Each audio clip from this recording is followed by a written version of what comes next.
So hey everyone, today we are going to start a new series on Spring Boot.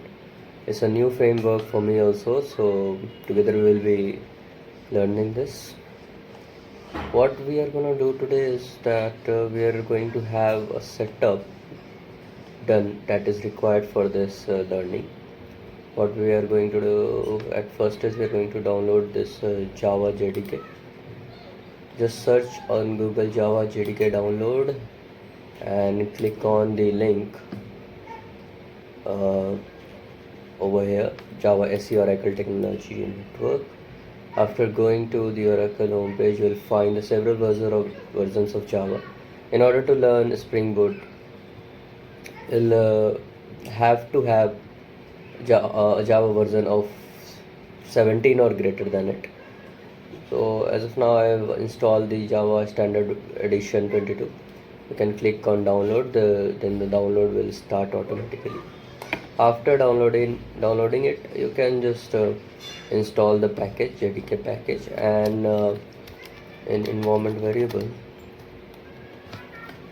let me open it for you. And in environment variable, just search for path. Okay. Something wrong. Just do it. Click on environment variables, click on path, click edit, and you need to put down the path of the path where the JDK has been installed, and you will find it over here.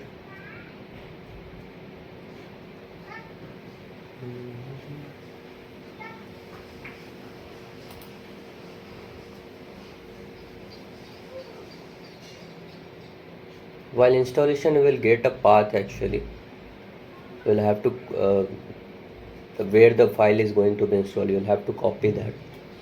Let me see, I must have copied it. Yeah, here it is. This is the path where the JDK has been downloaded or installed, sorry. Go to bin, copy the path, go to environment variables, just you will need to add a new one. I have already added it. Add new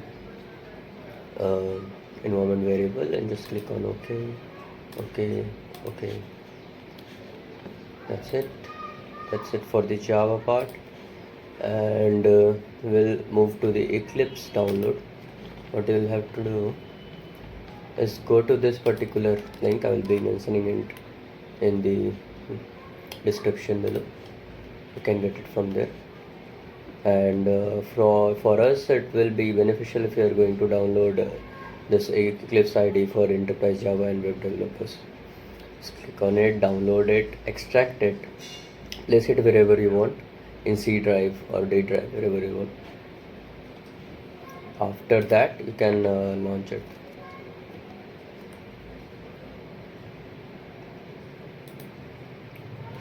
Select a directory as a workspace.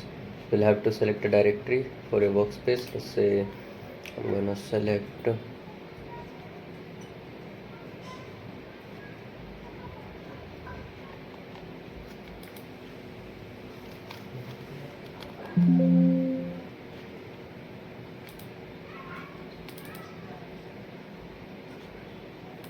selecting Spring Boot as a directory.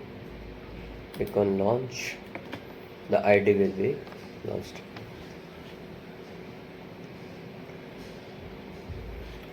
It will take some time. Yeah, so for the first part of the video, we are going to do the setup.